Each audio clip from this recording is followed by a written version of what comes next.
What is going on, everyone? It is Kyle here from SpeedBets, bringing you guys another UFC full card breakdown. Sorry it's a little bit later in the week. Usually I try to get these out Monday or Tuesday. This week I have been shelved from the training room. My cauliflower got pretty fucking nasty, so I've been sitting back. I've been watching a lot of film. We're going to try and hit a super high clip on this card. 2 weeks ago in the UFC last year, you know how we did, man. Do I need to run the little promo again?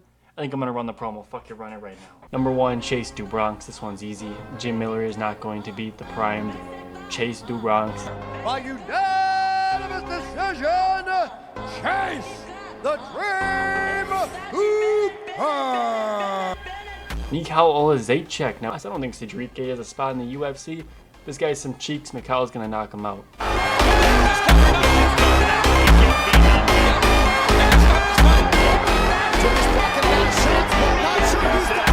I think Marco Trulio is way more dangerous. He's going to get him out of there pretty early.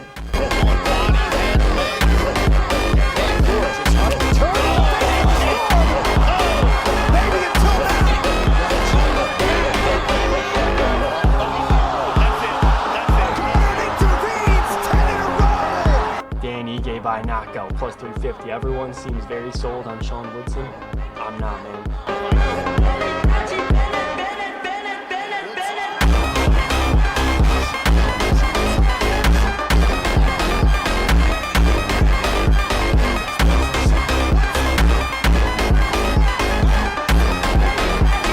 Now for the 5th and final lock, 145 GOAT. Alexander Volkanovski is not losing to Diego Lopez.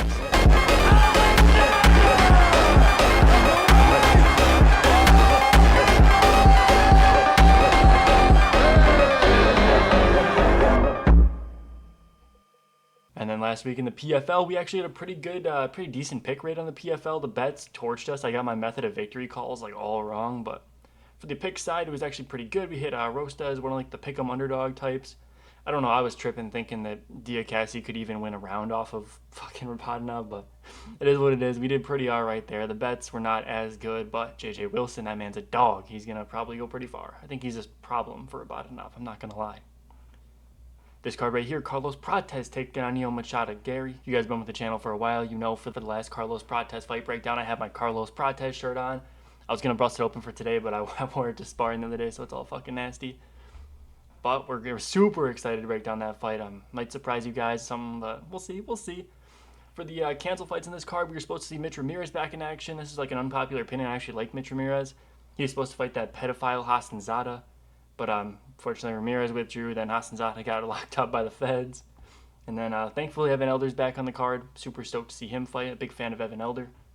But yeah, let's get right into it, man. First fight of the night. Here we have a battle of the girls who don't know how to make weight, cut back on the calories a little bit. We have 5 combined weight misses in the UFC from Chelsea Chandler and Jocelyn Edwards. These are 2 big girls. I wouldn't be surprised if they both just agreed to like a 150 catch away. They said, fuck it, keep eating during the fight week. But, I mean, this is like about as low level as you can get. Jocelyn Edwards is not good. Chelsea Chandler is not good. When you say Chelsea Chandler, everyone thinks of her running away from Norma Dumont. Then she bounced back against Josiane Nunes. Some people think that Josiane Nunes won that fight. I think that's a little delusional, but Chelsea Chandler just kind of size-mogged her. Lost to Yana Santos, which is a little alarming, but Yana Santos is more technical. That was kind of like one-way traffic. But, I mean, like, Yana Santos, really? I mean, Chelsea Chandler, she isn't young. She's 34. I don't know what the WMMA physical prime is, but that should be about the prime. But Jocelyn Edwards, obviously, a little bit younger, 29 years old. I think that's about the prime for WMA. I know they can go a little bit longer. Valentina's still kicking it, beat the shit out of Grasso, laid on her a little bit, but that's all right. I think I'm going to go with Jocelyn Edwards here. Her wrestling pressure that she's been kind of activating in her last fight. I know that's Tamaris Vidal. It doesn't really say a whole lot, but her get-up game against Eileen Perez was actually decent. She got taken down, which is a problem against Chelsea Chandler. Chelsea Chandler's going to run forward to her little, hey! Well, she's running at you, and then she's going to try and just tackle you into the fence, try and take you out of the cage. But I think Jocelyn Edwards, if she gets taken down, she can get back up. Like, people are making it out to be like Chelsea Chandler's just this behemoth, which is true. She missed weight by like 5 pounds last time. Jocelyn Edwards isn't tiny either. She missed weight by 4 pounds. Like, you know, like these 2 chicks are actually relatively the same size. They got the same height, same weight. Jocelyn Edwards is actually going to be a little bit bigger in the reach, which is weird, but I don't think Chelsea Chandler getting on top is going to be a problem. I think Edwards can work her get-up game. She showed that against Perez. That was really good. I think Edwards is just a more technical fighter. If she keeps it on the feet, she can probably hit her from range. Chelsea Chandler's just going to run forehead into some jabs. I mean, I wouldn't bet Jocelyn Edwards at minus 300 personally, but I don't think there's really much of a shot here for Chelsea Chandler. Next fight up here, we have Timmy Kwamba taking on Roberto Romero. A lot of you guys remember Roberto Romero. He made that short notice debut, a couple days notice against David Onama. Had a pretty good showing of himself, dropped Onama, scared me a little bit with my Onama ticket, but he ultimately fell. The cardio failed him, as it kind of always has. I mean, you look at his losses. I mean, he has multiple losses. He's not really this ideal prospect, this contender series alum that's sparking everybody. That's just not who this guy is. He's a guy who is winning in Combate Global, not the best promotion in the world. And he had a loss 2 fights ago. I mean, he got one win off of a loss and then got the short notice call-up. Patrick Lehan, you watch that fight, the cardio ultimately failed him. I mean, his other losses, those were years ago. You can't look too much into those. He's clearly progressed a lot more. He's super young, 29 years old, I believe. Not even 20, he's 25 years old. I mean, this guy is continually progressing. We can expect to see a better version of Roberto Romero every single fight out. And I'm hoping he's going to need it for this fight. I think Timmy Kwamba's actually a decent fighter. Don't let 0-2 in the UFC confuse you. This guy, he has skills. It might not be the best, most perfect fight every single time, but he has the skills. He just tends to freeze. I'm seeing some people calling Timmy Kwamba a quitter. I disagree with that entirely. I don't think this guy's a quitter at all. I think sometimes the moment just gets to this guy. I mean, we've seen him. He's in there with guys like Balaji Oki, who's actually a pretty talented prospect. Lucas Almeida, he's all right. Timmy Kwamba, he's shooting his takedowns. They aren't the best, most technical takedown attempts. A lot of them are getting stuffed. But I think that's going to work to his benefit in this fight. I mean, Timmy Kwamba shot 5 takedowns, 6 takedowns in his last 2 fights. And I don't think that's going to be a bad thing here. I think Roberto Romero is there to be taken down. We saw David Onama take him down. David Onama hasn't taken a guy down in years.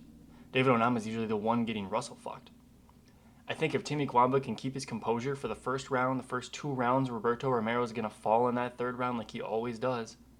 I think Timmy Kwamba can take him down. He can control him for the 3rd. I think likely Roberto Romero wins the 1st round. Likely Timmy Kwamba wins the 3rd round. Who's going to win that 2nd round?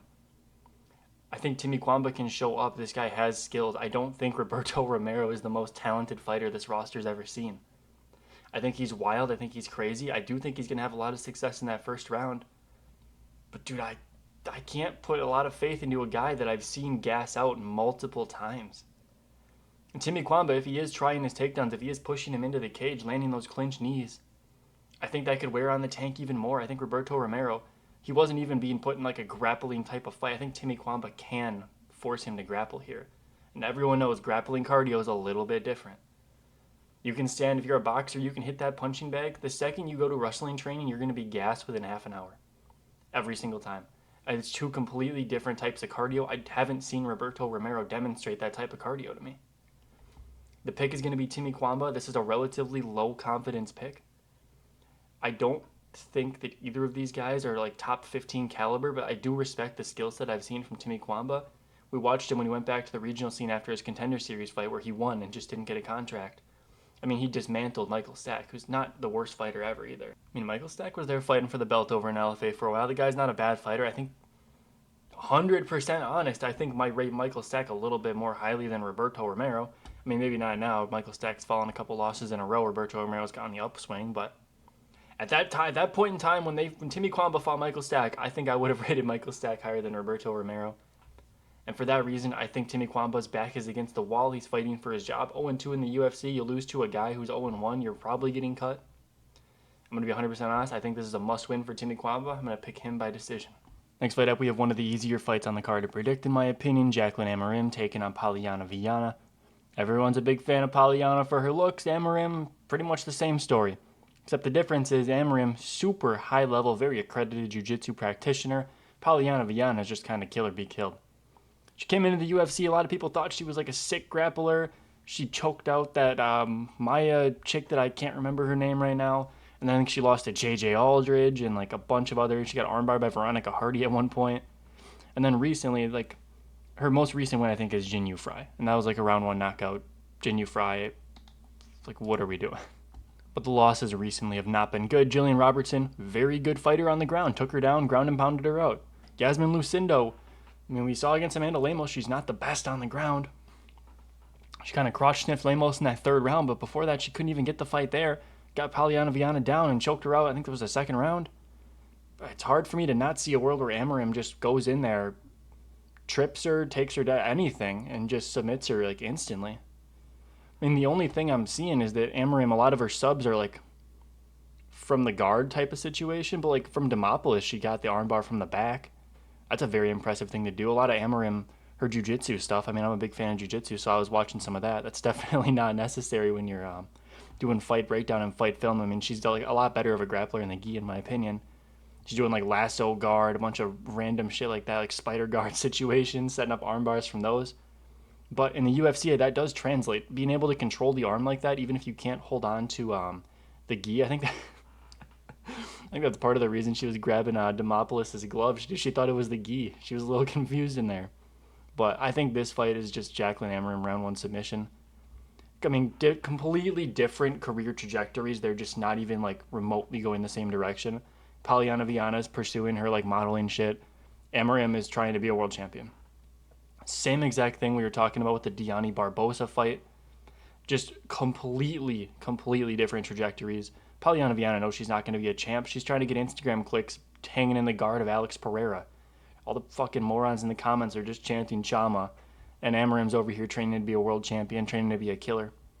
Give me Amarim, round one, likely an armbar from the back. I think she's going to get the exact same submission she did in her last fight. Next fight up, we have one that a lot of people seem torn on for some reason. I don't know. We got Malcolm Wellmaker taking on Cameron Simon. Now this right here, Cameron Simon came into the UFC. He was kind of Dricus' little bro. They were going to all their fights together. They were on the same card and stuff. I mean, Dricus, his career is just shot to the moon. Cameron Simon, a lot of people were pissed at him when he started his career. He started off with point deductions in his first, I think, 3 fights. He got a point deduction for like an illegal blow to a grounded opponent in his first fight against Steven Coleslaw. I think it's Kozlow. I'm going to call him Coleslaw. It's funnier. And then I know against Mano Martinez, he got a point deduction. I think that was nut kicks. I didn't even watch the fight back against Terrence Mitchell because you can't learn anything from watching a guy beat up on Terrence Mitchell, but I think he got a warning for a nut kick in that fight. I think. I could be completely wrong, but I think he did. Talk about a rough go of it. They brought in Terrence Mitchell. He lost to Cameron Simon. Raul Rosas got cut. It's tough. But Cameron Simon, very technical kickboxer. He has fast kicks. He works the body as seen in his nut kicks repeatedly. He likes to go low, man. This guy's going to work your belt line. Malcolm Wellmaker better make sure his cup is intact. Cameron Simon's in a must-win spot here, and he's coming for those nuts. Pause. But Cameron Simon, he is a technical kickboxer. Last time out, he fought a phenom. What do you? If you're telling me Peyton Talbot's not a good fighter because he got Russell fucked by Ronnie Barcelos, I think you're delusional. You want to say he's not the greatest mixed martial arts fighter ever? Sure. But in terms of pure striking, which is mostly where the Cameron Simon fight took place, I mean, Peyton Talbot is just levels above. I'm turning into a Peyton Talbot Glaze session. Like, I don't think the guy's a world champion by any means, especially because some got Russell fucked by Nick Aguirre and fucking Ronnie Barcelos. But like, I think Peyton Talbot is clearly levels above Cameron Simon. Just like very clearly. Now, clearly, I see people making the comparisons. I understand Malcolm Wellmaker, he does have the same frame as Peyton Talbot. He has a relatively similar reach, same height. And that caused problems for Cameron Simon. The guy's a little bit shorter. He has to kind of blitz in to cause damage in the pocket. But I think that was just him. I mean, he was getting fucking destroyed by Peyton Talbot in the first round. Basically, what I'm saying is Peyton Talbot is way better than Cameron Simon. And if you're knocking his stock for taking a beating to Peyton Talbot, you cannot seriously tell me that you think Malcolm Wellmaker would beat Peyton Talbot. If any single person in the comments believes that, please let me know, because I think you are delusional beyond all belief. I think Malcolm Wellmaker is by far the more dangerous fighter in this matchup, 100%. I actually do have a bet down. Malcolm Wellmaker, decision, no action. That means if the fight goes to decision, I get a full refund on my bet. It's like I never placed it. But if Malcolm Wellmaker gets a finish, I get paid out. The only way I lose that bet is if Cameron Simon gets a finish, which I really don't see. Malcolm Wellmaker is there to be caught. This guy will get knocked out against high-level UFC comp. I don't think Cameron Simon is the highest-level UFC comp we've ever seen before. My official pick is going to be Cameron Simon by decision. I think he's been in the UFC. He's taking his beatings. We know this guy. To all of his faults, Cameron Simon is durable.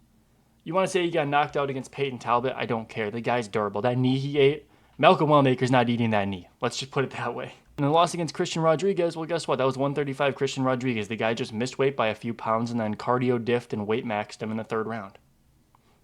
Wait, what can you do? The guy's a fucking cheater. That's why I hate Christian Rodriguez. The guy's a piece of shit. I'm glad he lost to Mel Costa. You can't really take too much away. He clearly won the first round against Christian Rodriguez, very clearly. He didn't win a single minute against Peyton Tal, but that was a beatdown.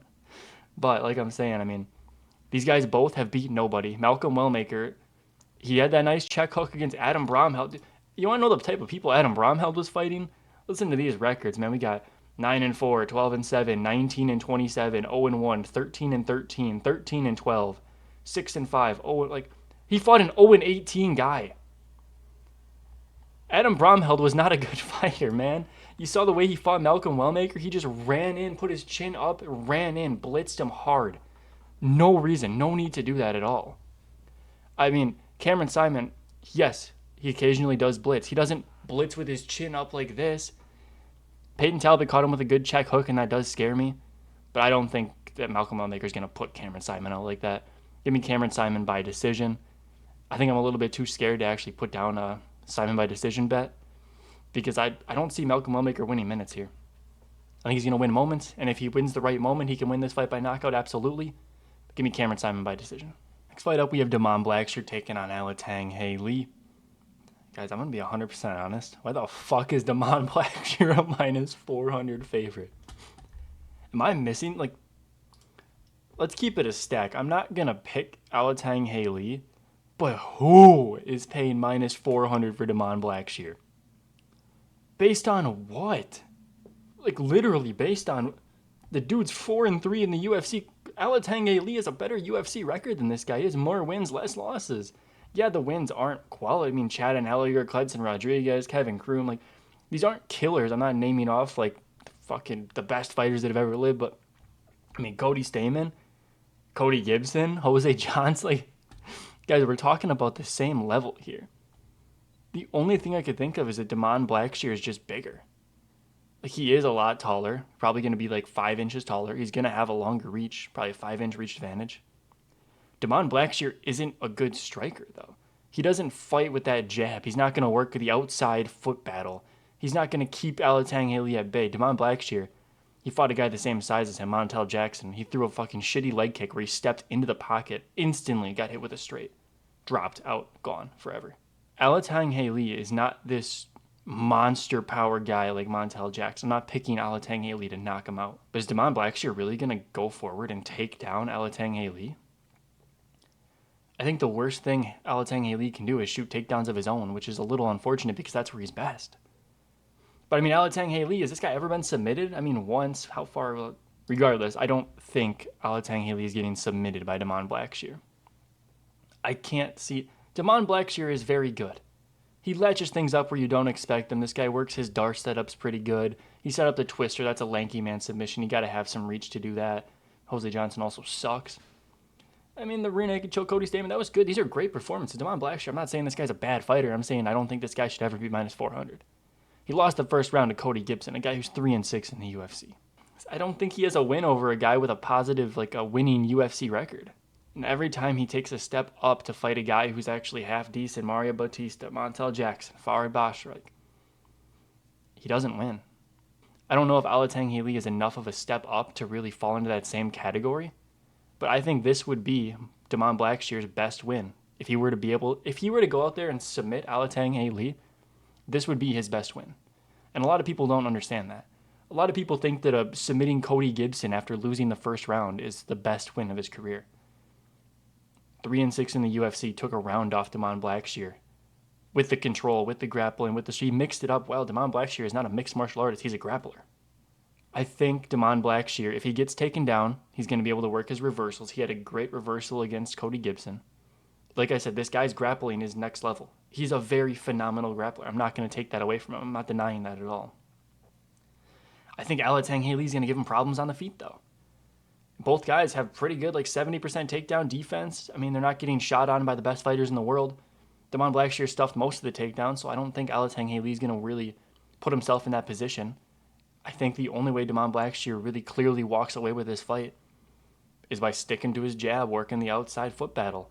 And I don't think a lot of people are going to like that. I'm seeing a lot of people calling Damon Blackshear round 1 sub.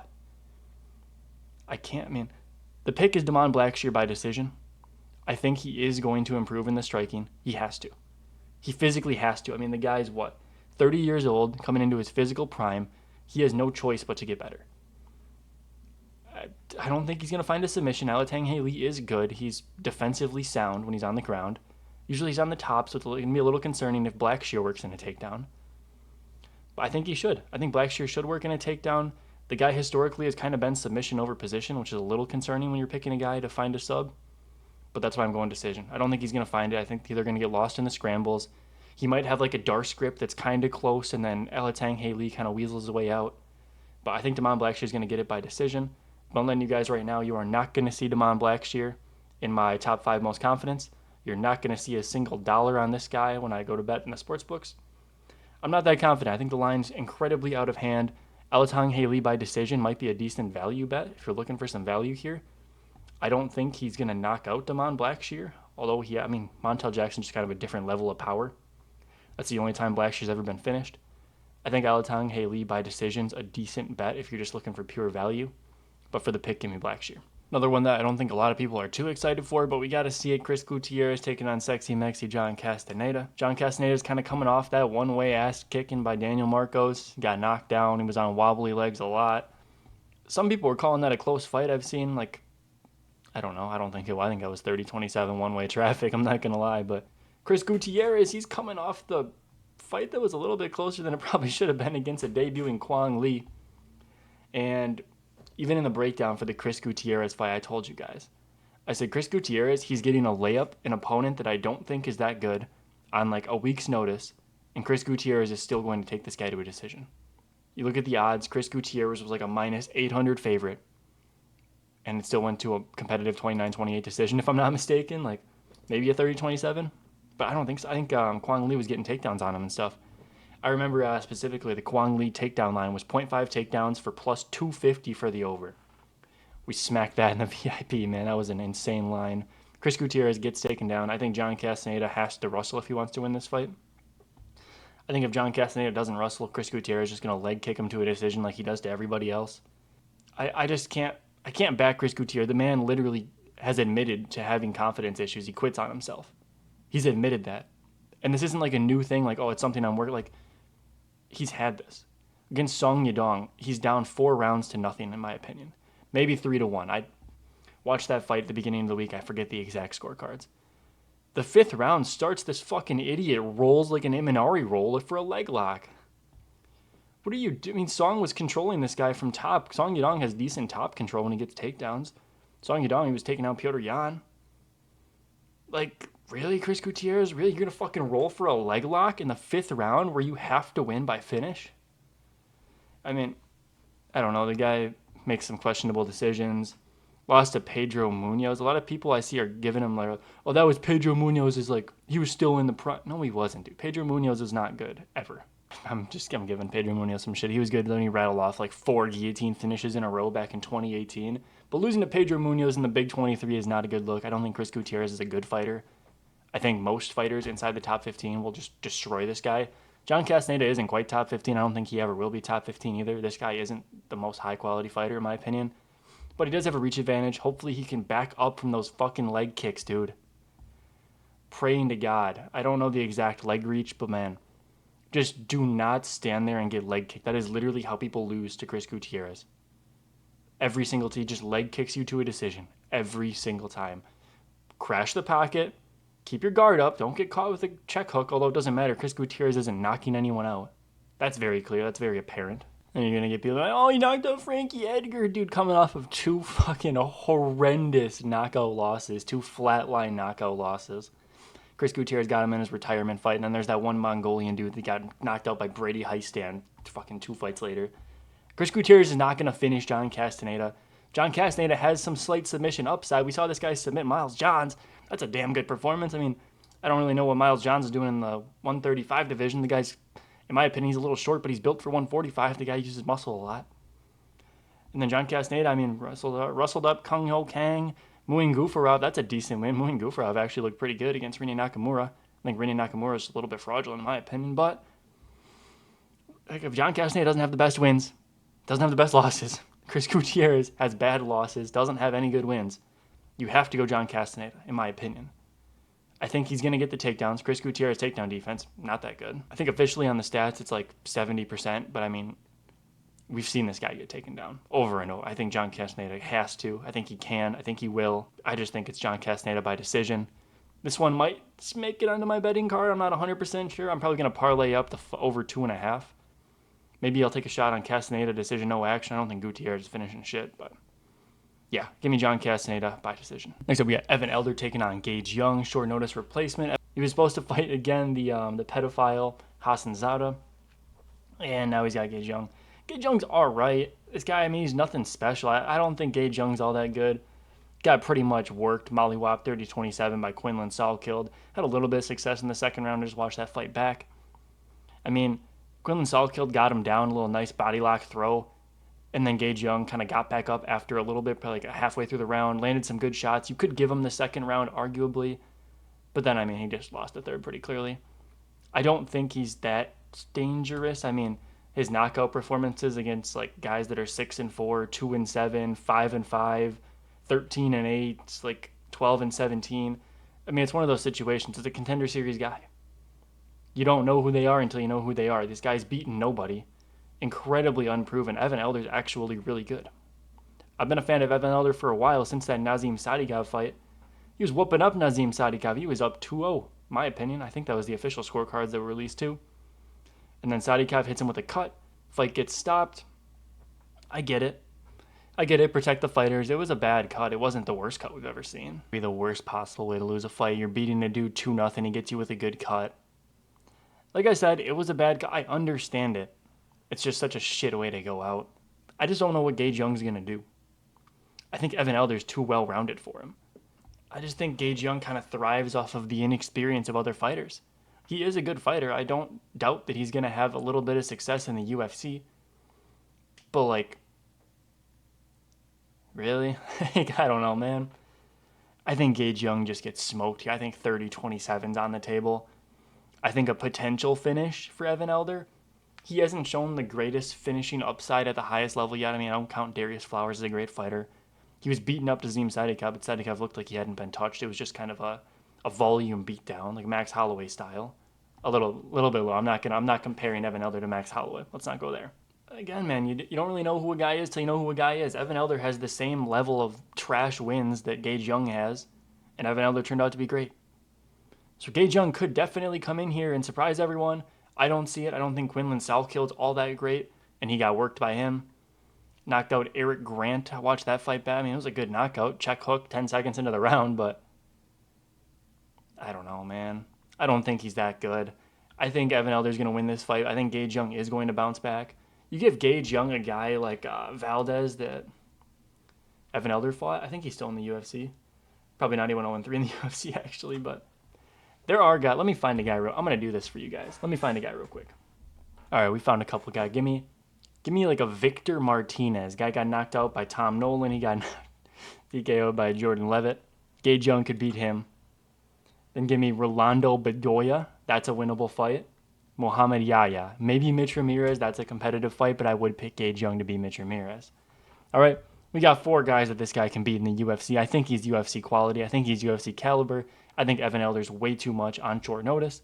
It is important to note Gage Young was preparing for a fight like next week. I mean, he's preparing for a 6-5 guy. Same story when Julian Walker came in to fight Alonzo Menafield. People were saying, oh, he was training for a fight.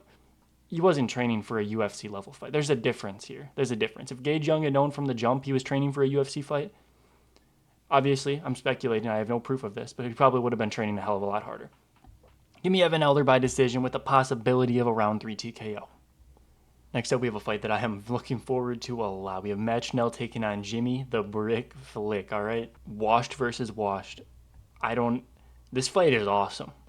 These guys right here, this fight is awesome. Say what you want about my boy Jimmy Flick. This guy's not a decisionator. 100% finish rate in the UFC. He has like 2 decision wins ever. He's usually getting his ass kicked until he's not. Malcolm Gordon was piecing him up. Looked like Bobby Green versus Jim Miller out there. And then Jimmy Flick just does like the worst ever duck around you've seen. Malcolm Gordon like throws himself to the floor. He gets taken down, arm triangled instantly. We got like the infamous jumping, flying triangle against Cody Durden. TKO'd against Charles Johnson.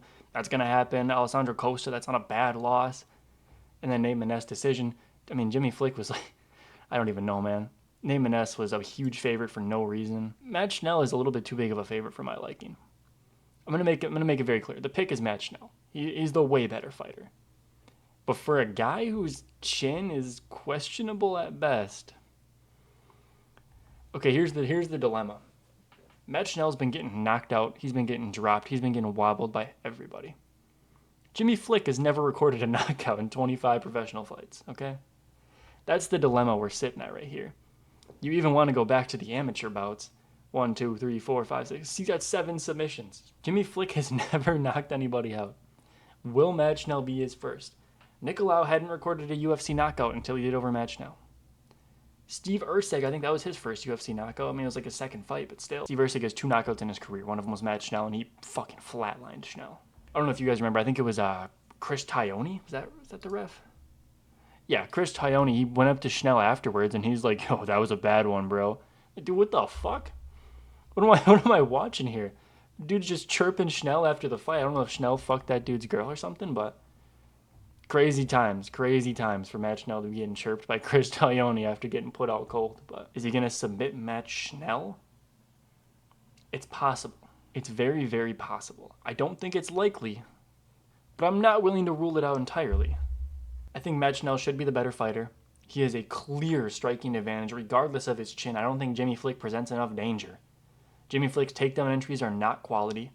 He's going to push him to the cage and then jump the guard like a little Kron Gracie against Bryce Mitchell. I think Schnell should be able to TKO him.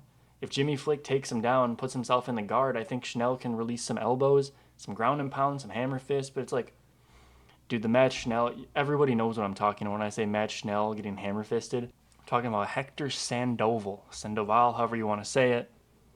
Matt Schnell had him in a top lock position, trying to set up a triangle, trying to set up an armbar, something in that wheelhouse. And this dude just hits him with the most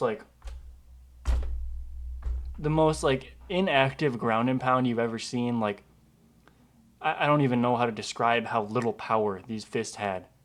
And Matt Schnell just goes cold. I understand if you hit the right spot on the temple, like a guy's going to go out. You look at fights like even Carlos Prates versus Neil Magny. He hits the perfect shot. The shot literally misses, but his fist, just like the knuckles, graze the temple in the right spot. You look at like Elvis Brenner versus Kenan Khrushchevsky. The overhand pretty much missed, but his knuckles hit the temple in the right spot. I get it. You can go out from getting hit in the temple, but that was just such a horrible look. I understand that was like 6 years ago, 7 years ago, but it's hard to look past. I think Matt Schnell should be able to TKO Jimmy Flick from the guard here. I think Jimmy Flick's going to jump the guard at some point, or if Matt Schnell gets taken down, he's a good enough defensive submission guy. I think he could even get a takedown of his own. The worst thing that could happen here is Matt Schnell shoots a takedown and gets guillotined by Jimmy Flick. And it's crazy that that's a real possibility here, because Matt Schnell is a grappler. Now, something kind of funny, when you watch Matt Schnell in the 3 fights where he's been submitted, this guy does he double taps. The Matt Schnell double tap. Instead of fighting the hands, trying to get out, this guy literally all 3 times he's been submitted, he double tapped. Against Cody Durden, he got caught in the ninja choke. I mean, I understand the choke was in, the fight was over, but bro, he's literally tapping with both of his hands. Against Brandon Royval, it was even funnier. The guillotine. Matt Schnell actually had his own guillotine in. He rolled for it. Royval fought his way out of it, reversed the position, got his own guillotine. Schnell is got his hands trapped on both sides. He's fucking tapping like this. And then you go all the way back to Tim Elliott on the Ultimate Fighter. He submitted him. He's stuck in that. It was like a Bravo choke type thing. And then he's tapping both hands again. So I'm worried if Jimmy Flick gets a submission, we're going to see the Matt Schnell double tap. But I think the best bet would be this fight not to go the distance. Probably going to be super juiced. Matt Schnell hasn't had the most finishing success, but Jimmy Flick is a finisher, like I've said. But there's a lot of jokes you can make about this fight. But give me Matt Schnell, probably by TKO, just in the 3rd round. Next up, we have another fight that's not too difficult to predict. Ikram Aliskerov taking on Andre Muniz. I mean, just give me Ikram. Give me Ikram. It's not hard. Ikram by knockout. Ikram inside the distance. However he wants to get it done.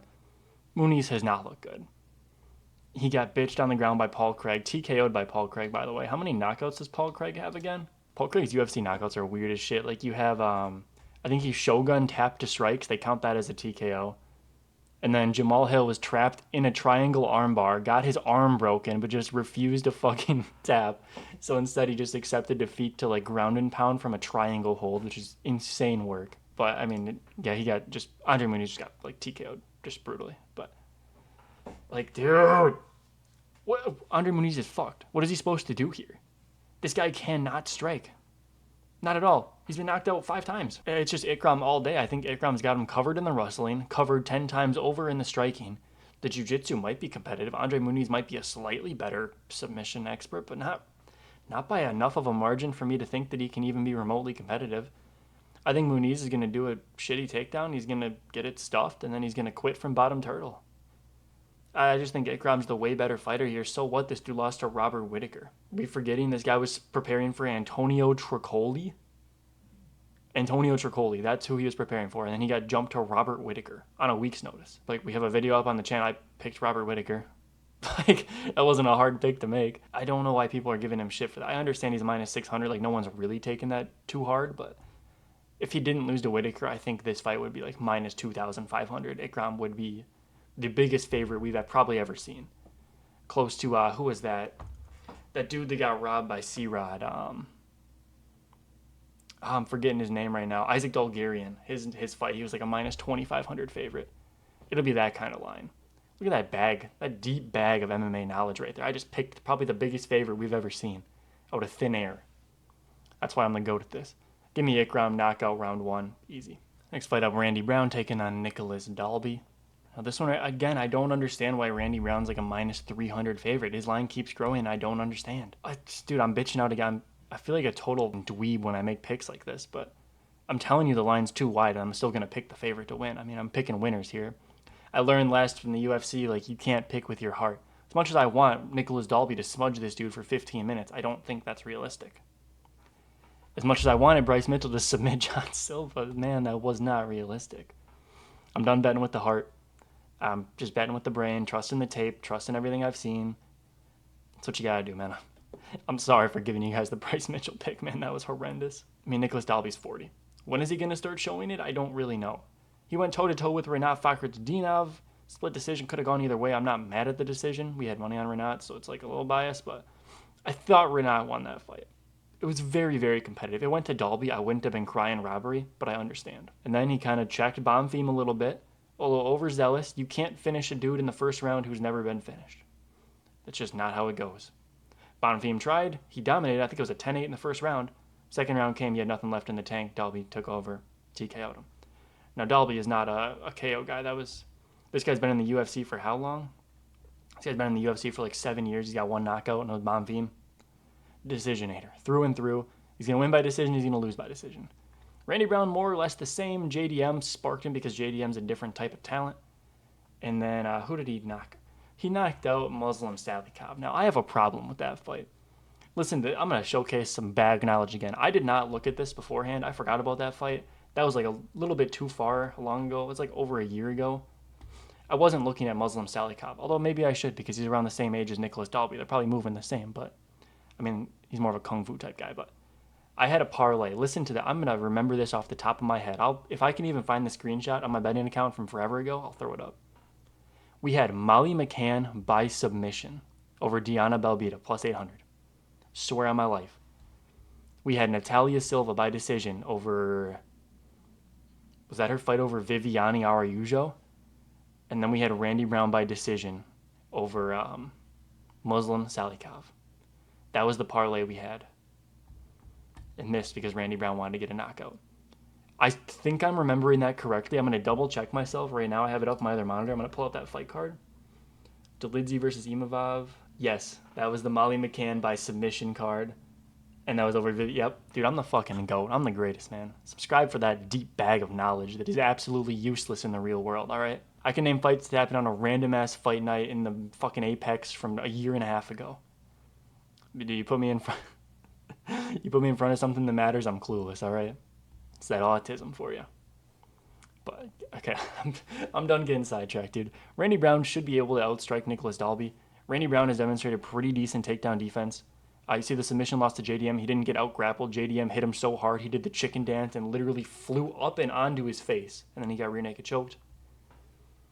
I mean, he has been subbed in the past. Like, I don't know, some other fucking jobber subbed him back in the day. This guy lost to Bilal Muhammad before it was cool. Vicente Luque knocked him out, and then Nico Price. That's the other one. The goofiest knockout ever. Nico Price hammer fisted this dude from bottom in like an X guard. It's hard for me to pick a guy after seeing that and then the JDM chicken dance knockout. But again, I have to trust the tape. I think Randy Brown, unless Dalby is able to replicate the Brian Battle game plan perfectly, stall him on the cage, which is what Nicholas Dalby kind of does, so it's a little scary. Randy Brown's another guy I'm probably not going to bet on him at all because I don't think he's a lock. I think you have to pick Randy Brown just because Nicholas Dalby's 40. He lost to Renat. Renat is not as good as we once thought he was. But Nicholas Dalby hasn't really been outstruck like heavily in a while. Bonfim was putting it on him. I won't lie, Bonfim is a good fighter. Good in the grappling, good on the feet. He was working the ground and pound, but we haven't seen Nicholas Dalby really outstruck hard in a while. I think this fight has all the makings of a split decision, a little damage versus cage control type debate. I'm going to go with Randy Brown. It's the bigger cage outside of the apex. I think that benefits him. I think he's able to move around, not get stuck on the cage against Nicholas Dalby. Randy Brown, 29-28 split decision. Next up, we have Michel Pereira taking on Abus Magomedov. This one right here is another one I am very, very, very excited for. Michel Pereira, 31, literally just coming into his physical prime, which is insane because he's been doing crazy shit his entire career. Taking on Abus Magomedov, 34, still a phenomenal fighter, getting better every fight, but is he on the tail end of his prime? I mean, when you hit 35, I think 35 is the end of your physical prime for fighting-wise. Fighting-wise, I'm talking. Michel Pereira is just coming in. Abus Magomedov, he's just going out. We've seen Abus chinned before. Do I need to bring up Lewis Taylor, Bilal Muhammad's 40-year-old coach? Chin this dude in the PFL in like 30 seconds. Do we need to bring it up, man? I'm not talking like he's 40 now, like, oh, if I was for, like, I think he was 39 years old on fight night. He chinned Abus, man. Abus can be caught. Michel Pereira is the king of catching people. Can Abus slow the pace? That's basically the question we're trying to ask here. Michel Pereira, I'm 100% honest, this guy's kind of a blockhead. I don't expect him to change his game plan after taking a loss. I think he's going to go back to trying to kill you in the first round. We saw since his move to middleweight, this guy has been carrying some insane power, some insane pop on the end of his shots. Started with Andre Petrosky. I think that was short notice. He just chinned him instantly. He went to Mikhail Zaychek, knocked him down, took him to the cage. It was like a no hooks in rear naked choke. Or I might be thinking of the Eeyore Potier. Regardless, he had two just knockdowns where he just drops him, backflips on him, takes the back, submits, like 2 in a row. He had 3 fights, less than 3 minutes of total fight time. And then he ran into the buzzsaw of Anthony Hernandez. He lost. We knew Michel Pereira had questionable cardio. He's shown that at 170. We hadn't really seen it at 185, and, well, with all the extra muscle he's been able to keep on him, the cardio was not there. Abus Magomedov, to all of his faults, he actually does have decent cardio. People are still giving this guy shit for gassing out against Sean Strickland. It's what you have to do. Like, this dude got jumped from Dustin Stolzfus to Sean Strickland, who was like a top 5, top 6 guy at the time. Like, I don't know what the UFC was doing, man. It sucks that they did that because Abus is like a decent prospect. This guy actually has promise. He negated Bruno Ferreira. He got caught a couple times. He has a decent chin, but he still got caught a couple times.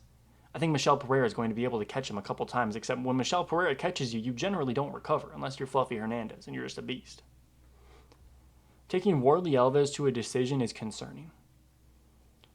Warlley Alves, not necessarily like a bad fighter. I'm not dissing Warlley Alves. His only win in the last 7 years is Munir Laziz. I know a lot of people out there just said who when I said that, so that's all I'm going to say on that. But took him to a decision. I think he wanted to showcase that he could go long. Lost to Caio Baralho. I mean, this guy's losing to good fighters. Sean Strickland and Caio Baralho, as much as I hate Sean Strickland, he's a decent fighter. He is at the top of the division for a reason. Then Caio Baralho, I mean, that guy's a buzzsaw. I think he has potential to be a future champion if he can avoid Hamzat somehow. But I'm ultimately going to settle in with a Michel Pereira pick here. I think he's more dangerous he's just more dangerous more often. Abus has danger. This guy hits hard. That first round, this is going to be back and forth in the first round unless they both respect each other, which I honestly don't see. Michel Pereira hasn't shown respect for anyone his entire career. This guy will rock you, and then he will like run along the cage trying to showtime kick you from across the octagon. He does not care. He does not show you respect. A boost is not going to do anything to warrant that respect. And Michel Pereira has a pretty good chin. Anthony Hernandez was wearing on him for 5 full rounds before Michel Pereira quit. This guy's not a quitter. He has a good chin, more dangerous, more often. I think Michel Pereira's the side. I think he gets it done early, man. There's a lot of love for the over 1.5 in this fight. Are we thinking a boost is going to take down Michel Pereira? A boost's wrestling is okay. It's okay. It's nowhere near Fluffy Hernandez. I think a lot of people think that just because Fluffy took him down over and over, a boost is going to be able to do the same. I think a boost is going to grab that leg, he's going to catch a knee to the gut, and he's going to reconsider that takedown. Give me Michel Pereira, round 1 or 2 knockout. I think he's going to at least drop a boost in the first round if he doesn't hurt him. It's hard because like if a boost does get the takedown, Michel Pereira literally had no get-up game against Anthony Hernandez. No get-up game at all. Like unable to physically get up. I think it's a boost by decision or Michel Pereira by knockout. I'm leaning more towards the Michel Pereira by knockout. That's what I'm going to settle in with. So we have Giga Chikadze taking on David Onama. Now this fight right here is a very competitive, what's likely going to be a striking affair. Giga Chikadze has not fought anyone outside the top 15 in a long, long while.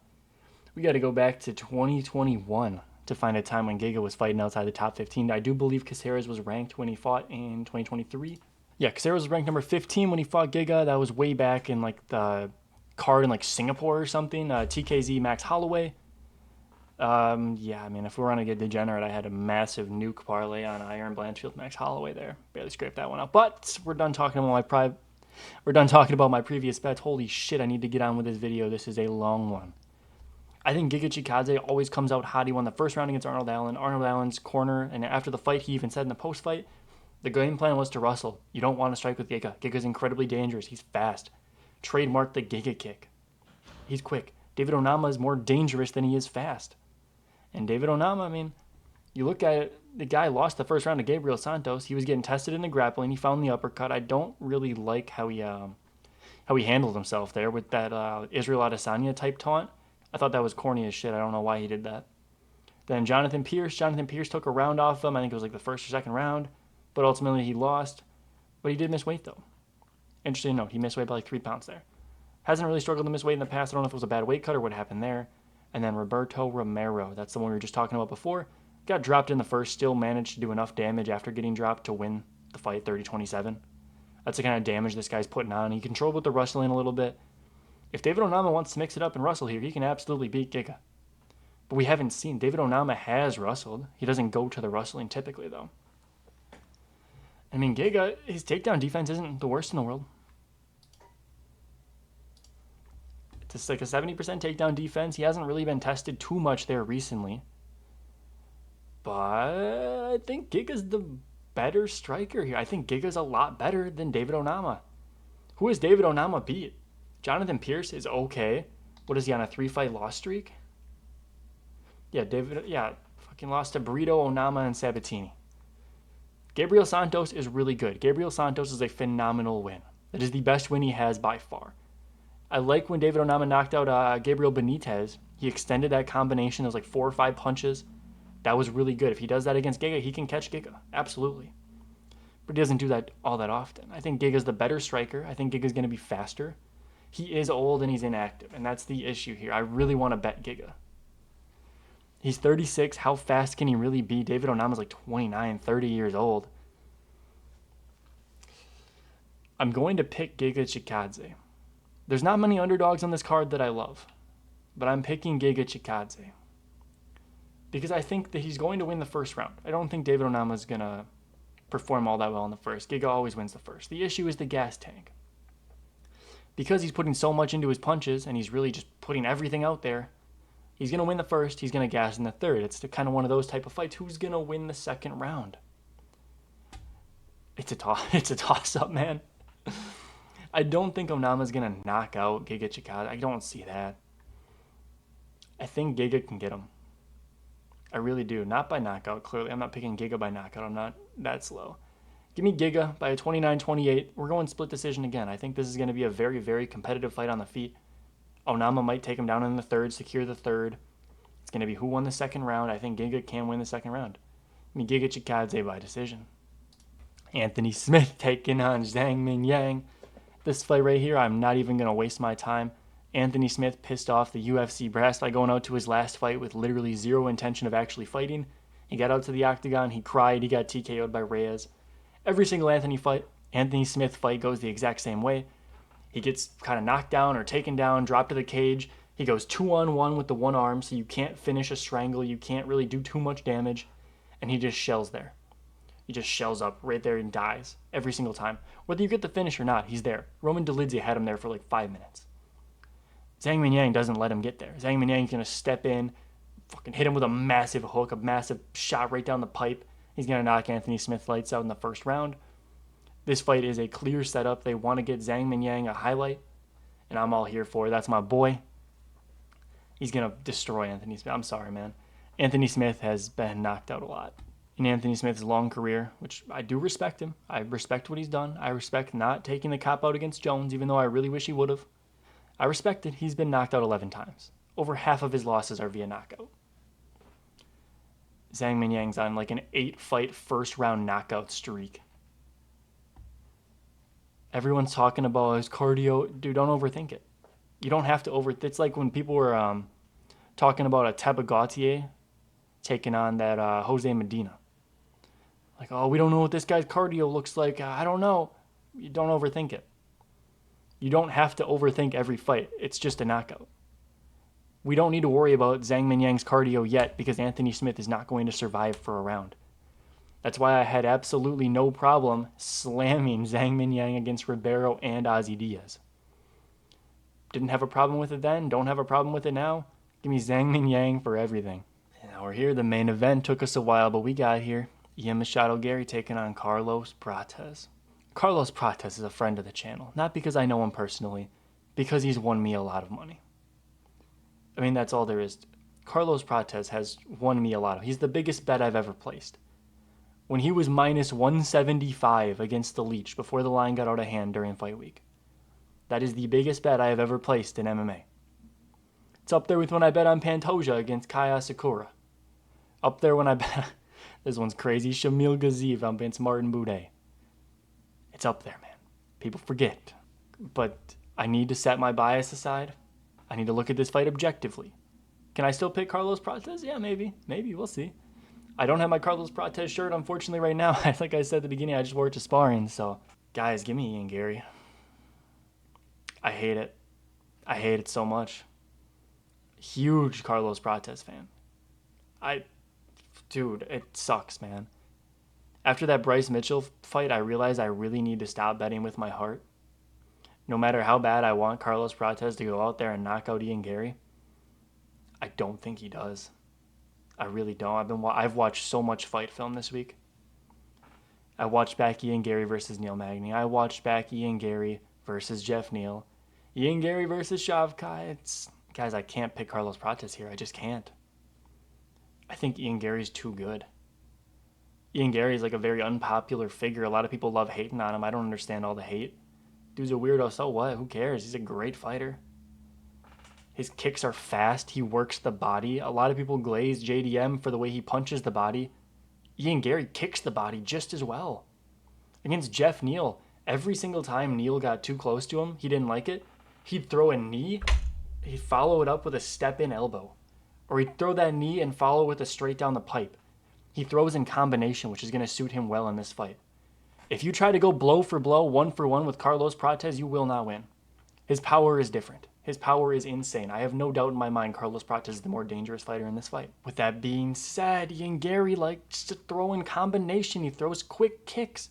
Carlos Prates hasn't fought anyone throwing head kicks. Against Trevin Giles, I mean, he's getting worked against the cage. Carlos Prates, even against Neil Magny, he found himself backed up against the cage a lot.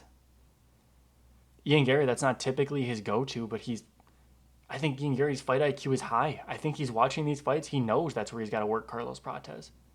When Jeff Neal clinched up Ian Gary to close the range, Jeff Neal literally landed probably 2 or 3 strikes from what I saw in the clinch. And he had multiple minutes of clinch control time on the cage. Ian Gary grabs the wrist. He guards well. He negated Jeff Neal for an entire fight. I think he got hit once really good in the first round. It wasn't like he got dropped. It wasn't like he got chinned. Ian Gary kind of pitched a shutout, in my opinion, against Jeff Neal. How that fight was split decision, I do not know. I think that was 30-27 Ian Gary. He effectively negated the damage, and that's why I was talking Gary up so much going into the Shavkat fight. If you guys watched the video, you were back there, you were back on the channel around then. I told you guys this fight is going to be ultra competitive, but Shavkat's ultimately going to edge it out. Look what happened. Ultra competitive fight, Shavkat, he edged it out. I just think Ian Gary's fight IQ is too high. He's going to be moving. The guy's Carlos Prates is fighting. I mean, Charles Radke, he like stood still on the cage while Carlos Prates held his wrist up. What are you doing? What are you doing? You can't stand flat-footed against Carlos Prates. He's going to punish you. Good thing is Ian Gary doesn't stand flat-footed. This guy's bouncing. This guy's moving. He's grooving. He's doing everything. He's going to kick the body. I think his body work is going to pay dividends. It's a 5-round fight. If Carlos Prates doesn't catch him in the first round, which I understand fully, I understand the power and the danger that Carlos Prates presents. I really do understand that.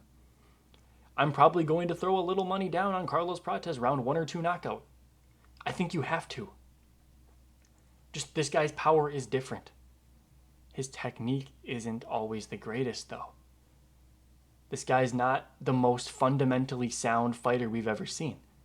He carries lethal power, beautiful straight shots, a good clinch game, but not defensively in the clinch.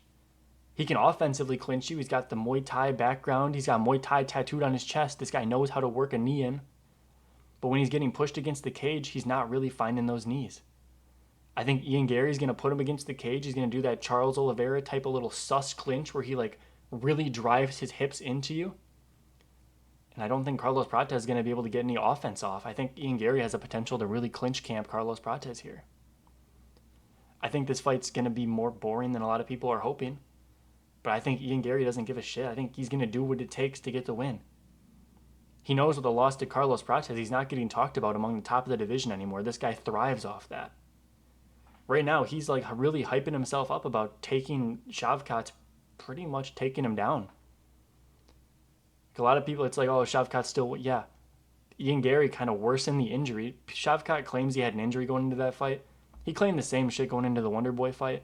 It's about time we stopped letting him get away with the excuses. If you're going to go into every single fight injured, then that's just who you are. You can't use that as an excuse if it happens every fight.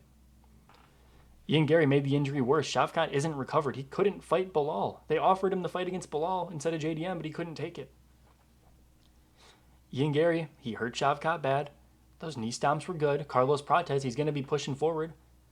It's a southpaw type matchup. He's seen the southpaw. Michael Venom Page, that guy's he's a switch stance. He does a lot of karate shit, weird stuff. You can't look too much into that, but he did fight out of the southpaw for a bit. Jeff Neal, obviously southpaw. That guy's never changing stances. You have D-Rod, who got slept. Who sleeps D-Rod? That head kick was fast. Like I said, he throws in combination. Ian Gary's not going to just throw a weak little straight out there. The only punches, or the only like strikes, I guess, he throws without a follow-up is like a teep kick, and that's just a push kick to keep the range. All I'm saying is, well, Ian Gary might have soft hands, pillow fists, whatever you want to call them. The kick, the shin don't lie. But Leon Edwards has shown us before, you can have pillow fist Edwards. You land the perfect head kick, it does not matter how soft your hands are, you're going out. Leon Edwards is not a fight finisher. He is not a knockout guy. He is weak. He is not powerful. You land the perfect head kick, it does not matter. Carlos Prates can be knocked out. I'm not going to pick Ian Gary for a knockout, but all I'm trying to say is that even though if you want to call Ian Gary pillow fist, whatever, like he doesn't have the damage, it doesn't matter. When he uses the kicks very, very well. When you use the kicks as much as a guy like Ian Gary, it doesn't matter. I think he was getting his legs chewed up a little bit in that Jeff Neal fight early. Carlos Prates could have some success. He was leg kicking Neil Magny a bit. Carlos Prates wasn't landing a ton before the Magny knockout shot. Like before he dropped Magny the first time, I mean, I guess I'm saying all this, it doesn't exactly matter that much just because the damage is there. So like you don't always have to be out striking everyone. He landed like 7 significant strikes in 4.5 minutes before dropping Magny for the first time and then finally going in for the kill shot. I understand Magny was like trying to work some control. Magny only had 1.5 minutes of control time. When you had Magny on the ground, he wasn't landing much. He landed 1 punch there. Carlos Prates doesn't win minutes. And in a fight where I personally am capping this fight to go long, I don't think Carlos Prates has any decision equity.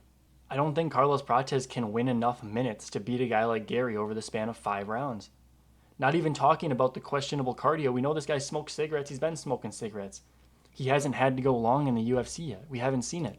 I mean, he's knocked out every single fighter inside of 2 rounds that he's fought in the last 6 years. I guess I don't know how long this guy's been smoking cigarettes, but if he's been smoking his whole life, that's going to catch up to him. I don't think he has the lifestyle suited to win the big ones, and I think this is the biggest chance he's going to get. I think if he blows this, Carlos Prates, don't be surprised if you see Carlos Prates rattle off a couple losses in a row. If he wins this, sky's the limit. If he actually finds a way to knock out Ian Gary, or if he can actually keep up with Ian Gary's pace for 5 rounds, don't be surprised if you see Carlos Prates go on to win a few more fights. I think this fight determines a lot for the career of Carlos Prates, and I don't think he gets it done. I think this year is... I haven't even really talked about like the fighting nerds as a whole, because I don't think that's incredibly relevant here. Obviously, he trains fighting nerds. They come in good game plan, whatever. It doesn't matter. If your lifestyle doesn't suit the fight game, it does not matter. They can prepare him for Ian Gary. They definitely can. But Ian Gary's got a weird... I mean, against MVP, he's like rolling for straight ankle lock. I don't know what that was, but... Ian Gary does weird things. He's very technical, but he does weird things sometimes. And I think the fighting nerds are finally getting to the point where they're all in the rankings. They're going to start fighting some tough competition. I think this year the fighting nerds are going to rattle off a few losses. Obviously, you guys know I'm a huge fan of Carlos Prates. I'm a huge fan of Kyle Barrayo. I hate John Silva. I'm not too big of a fan of Ruffy. I think Ruffy's going to beat Dariush. If that's the next fight, International Fight Week, he's going to get a spectacular knockout over Dariush. I think John Silva could potentially lose to a guy like Lerone Murphy, who's just too technically sound for his own good. I think Lerone Murphy, I think Arnold Allen, I think those are both very tough fights for John Silva. His best hope is that they just let him jump to the top and he randomly chins somebody, but I don't think that's going to happen. I'm picking Carlos Prates to lose this fight. I'd pick Hamzat. If it's looking like it's going to be Hamzat versus Caio, I'm picking Hamzat to obliterate Caio in the first round. It's going to be a rough year for the Fighting Nerds fans. That's all I'm going to say, in my opinion. They could show out. They could do spectacular things. Absolutely. The gym's world class. But I mean, like a lot of people are talking about Ian Gary coming out like a Nurmagomedov. He doesn't do that. Ian Gary doesn't shoot takedowns like that. He works trips. He works body locks. He's not shooting double legs. He's not shooting single leg. He's not going to get fucking ninja choked by Carlos Prates because he shoots a lazy single. He's going to push him to the cage. And if you watch the C-Rod versus Mel Costa fight, C-Rod did it perfectly. I hate Christian Rodriguez, but I will give him his props. He had beautiful foot sweeps. I think Ian Gary can work foot sweeps in here. I really do. I think Carlos Prates backed against the cage has not shown anything. Even Neil Magny was kind of like, he'd take Carlos Prates' far arm with his right hand, and he had it like across his body. If Ian Gary can do that, he can absolutely get in on a body lock with his left hand. And then he just has to do what he did to Shavkat. You just turn and trip. It's a very good takedown. It can lead right to the back control. If Ian Gary gets the back of Carlos Prates, hopefully, I'm praying to God Ian Gary has learned how to finish that choke. So close against Michael Page. So close against Shavkat. If Ian Gary gets a submission here, that is absolutely massive for him. And I think that sets him up for the Buckley fight perfectly. So give me Ian Gary by decision. Possibly submission in the late rounds if Prates gasses out, but give me Gary by decision for the official pick. If you guys enjoyed this yap session, let me know in the comments. Drop your locks, drop your favorite picks. We're going to be coming at you guys. I'm going to probably drop the props video tomorrow. Friday, we're dropping the best bets video. We got the 5 locks, any underdogs that I'm taking, the DFS slips, all that good stuff. And I hope to see you guys in those videos, man. Drop a comment, join the Discord, top link in the description, totally free. And we'll catch you guys in the next one. Peace out.